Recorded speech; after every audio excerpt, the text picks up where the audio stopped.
So we're looking at the end behavior of our rational function. So what's happening on the far left and the far right side of your equation, right? As x approaches infinity and as x approaches negative infinity. So the left side and the right side. So rationals are, of course, a fraction of two functions or two equations. So functions or equations. Okay, that's what makes it rational. It's because we are dividing. A rational number is one that can be written as a fraction. Okay, so here we have, they're both polynomials. So here's some examples. So this is 2 over x plus 0. This is a constant function, and that's a linear function. Here we have a quadratic function over a linear function.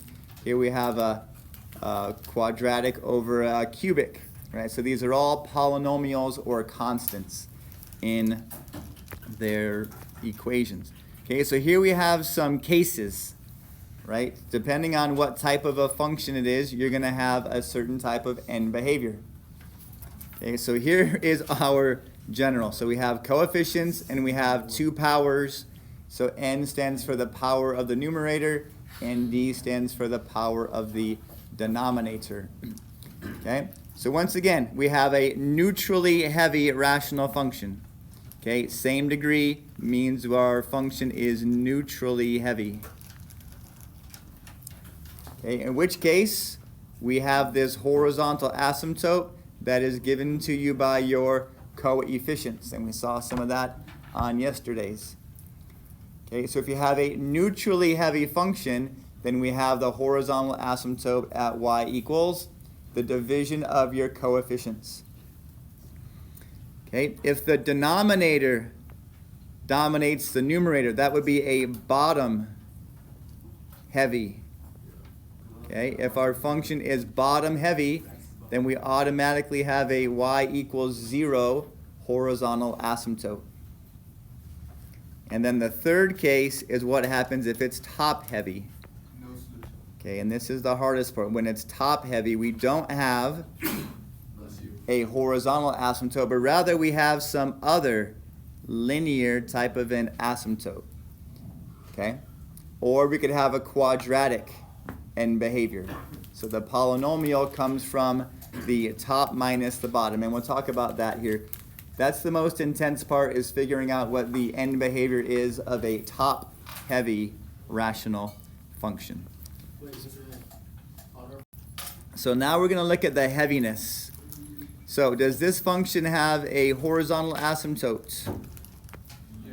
Yes, this function is neutrally heavy, right? We have an x squared on top and an x squared on bottom. So the y equals 3/5 will be the horizontal asymptote. Okay, remember, we're only looking at the highest power. We don't care about any of that other stuff when we're determining horizontal asymptotes. Okay, moving over. What type of an asymptote would this have? So it's y equals 0, because this is a bottom-heavy function. All bottom heavies always have y equals 0 as their horizontal asymptote. So let's jump over here to C. This one, hopefully you notice, is top heavy. So we compare. The top is a 2, the bottom is a 1. So the top is 1 degree greater. And if the top is 1 degree greater, we're going to have a linear slant asymptote. Okay, it's going to be a y equals mx plus b situation, which we have practice on at the end of this worksheet.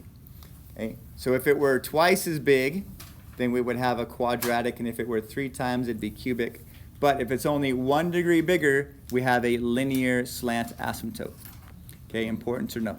So write limits. Ooh, limit statements. Okay, here we have our limit statement. So the left, that would be the lim as x approaches negative infinity. Negative infinity. Okay, on the left side, that's the limit as x approaches negative infinity. Okay, so this is your limit statement. using limit notation. So there's your left limit. And the right limit will have the lim as x approaches positive infinity. Okay, the left side is always negative. The right side is always positive infinity. So then looking at your asymptote, what is your horizontal asymptote on the left side of the graph? That is positive 2. So the left limit is what's happening on the left side of our graph, and the y value is positive 2. And what about on the right side of our graph? What's that y limit that our graph is trying to approach? Also positive 2. Okay, which meant that this must have been a neutrally heavy equation to have a y equals 2 horizontal asymptote. Okay, so practice writing our notation. The lim as x approaches minus infinity is what y value? Looks like -1. Excellent. And then on the right side, the lim as x approaches positive infinity is also -1. Okay, very rarely will your rational functions have differing end behaviors, but it can happen. Okay, so don't expect it to happen very often, but it can have opposite or differing end behaviors to your two left and right endpoints. Okay, so here are some more examples. Now we have our equations. So the limit as x approaches infinity from the left and negative infinity. So looking at the heaviness, what is the heaviness of our rational function? Neutrally heavy. We have an x cubed on top and an x cubed on bottom. 2 over 6 reduces to 1 over 3. Okay, and that's going to be the same on the left and on the right. Okay, you'll notice it'll look very, very strange if it's ever going to go to different places. Okay, D. What type of heaviness is going on here? Bottom heavy, so our limit is at 0. The left and right limit are both the x-axis. Okay, if we have a neutrally heavy, we divide the numbers. If it's bottom heavy, it's automatically 0. Now what about this one? It's top heavy. So this is going to be an interesting one. So let's go back and look at our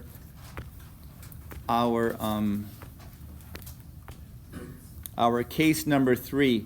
It said we have a y equals a over b x to the n minus d. So this is going to be the equation of your slant asymptote. Okay? Our end behavior of the polynomial. So in other words, if this is a positive value, then our graph is going to go to positive infinity on the right and to negative infinity on the left, if that's positive. But if a over b is negative, that means we have a negative slant to our linear equation, and the left side is going to go to infinity, and the right side is going to go down. Okay? So it's all about your a over b. Is it a positive value or is it a negative value? So let's see. Our a in this case is -3 over 1. So y equals -3, basically x, because 4 minus 3 is 1, right? That's the 4 minus 3. So our equation is going to be a -1. We have a negative linear equation. So on the left side, that means our graph goes up to infinity, right? On the left side of our graph, we have a infinitely high graph. And on the right side, because it's a negative slope, our y values are going to go down. Okay, so we're comparing if we have a slant asymptote, right? We're looking for the positivity. If it's a positive slant asymptote, then the right side goes up. And if it's a negative slant asymptote, the left side goes up. Okay? So there's a little bit of analysis that you have to do based upon your A's and your B's. Okay? Okay, so our slant asymptote will have a slope, right? So if something is going to be parallel, that means the slopes are the same. Same slope, but different y-intercept. Okay, if we have lines that are parallel, they have the same slope, but they have a different y-intercept. And it looks like the slope is always going to come from your coefficients, the A over the B. Okay, parallel to this. The only thing that will change is the y-intercept. It will not be at the origin, it will be above the origin or below the origin. Okay, so all we're saying is that you look at your coefficients to find the slope of your slant asymptote. Okay, so now example 3, if the largest exponent is in the numerator, there will be no horizontal asymptote. However, you will have a slant. And then we're going to use long division. Okay, so we learned about this a little bit in Algebra 2, but it's been a while. So let's go ahead and figure out, try and remember how we do polynomial long division. Okay, so let's remind you of what our division thing looks like. What if I had the number 8 over 2, right? What does that mean for division? That means 2 goes into 8 how many times, right? That's the question. And the answer is 4, because 4 times 2 is 8. We subtract and we have a remainder of 0, right? What about 10 over 3? This is how many times does 3 go into 10? Right? So we say 3 times what is close to 10? 3 times 3 is close to 10. That's 9. We subtract and we have a remainder of 1, which we'd have to drop down to 0, right? We would do this, and when we do it again, and this will be 0.3, and then we do it again, and it's another 3, 3, 3, right? This is how we did it in elementary school. We did this long division. So we multiply times this, and then we subtract, and if we have a remainder, we drop down the next term.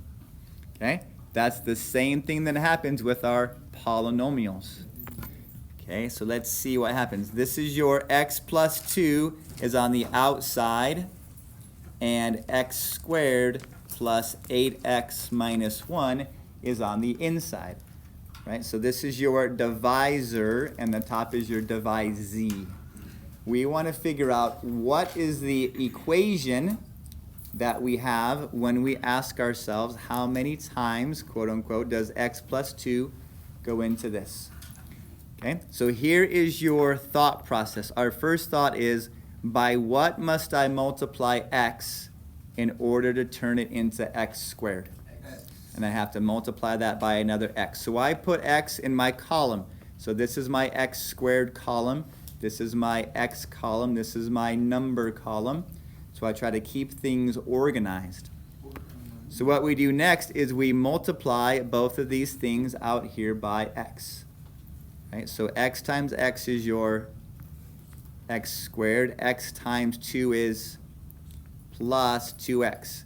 And what do we do with this? We subtract them, right? We subtract. When we were doing our elementary school division, we would subtract that. That was 10 minus 9, right, a second ago. So what's x squared minus x squared? 0. Right, that's 0. Perfect. What is 8x minus 2x? 6x, and we drop down the minus 1. Perfect, right? The process is the same. And now we think to ourselves, okay, self, what do I multiply x by in order to make it into a 6x? I multiply it by a 6. So that is a positive 6, so I put a plus 6 up here. Okay? And technically we can stop because this is the equation of your slant asymptote.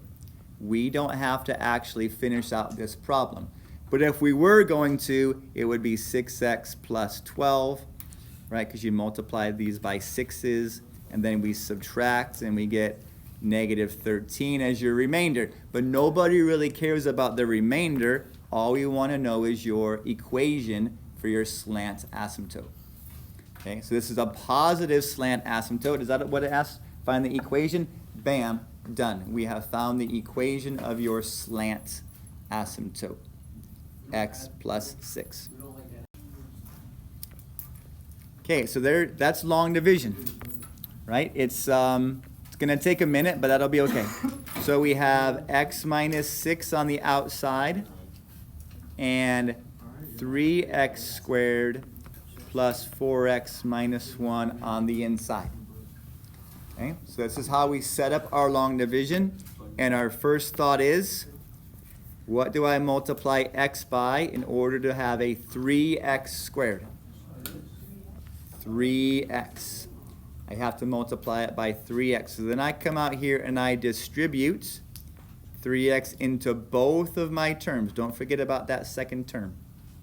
So this is your 3x squared, and 3x times minus 6 is minus 18x. Okay, 3x. And now we're going to subtract. 3x squared minus 3x squared is 0. Minus a minus is a plus. So 4x plus 18x is 22x. And then, of course, we drop down the minus 1. Okay? But that's not necessary because I think, what do I multiply x by in order to make it into a 22x? Right, so that's a plus 22, and I can stop right there because I have my linear equation. I don't have to go and finish this problem off. All right, let's look at this one last example that's very wordy. Which of the following rational functions has a slant asymptote parallel to 1/2 x? In other words, we're looking for a slope of 1/2. Okay? So first of all, what type of rational functions have slant asymptotes? Top-heavy functions. So immediately, we can eliminate any function that's not top-heavy. So 1 is neutral, we can get rid of that. 2 is bottom-heavy, we can get rid of that. 3, that one looks good, right? This has a 2 and that has a 1, so that will have a linear. What about 4? That has a 4 and that has a 2. Oh, so this is going to be an x squared type of an end behavior because you subtract your powers. 4 minus 2 is x squared. So we can eliminate 4 also. That will not have a linear end behavior because your degree is not 1 greater. Okay, it has to be 1 greater, so x squared over x, which means our only answer is 3, right? We didn't actually have to do any analysis. But the a here is 1 and the b here is 2. So this one would in fact have a slope of 1/2 when we get together. Okay? So only top-heavy functions have slant asymptotes. All the other ones are zeros or y equals some number.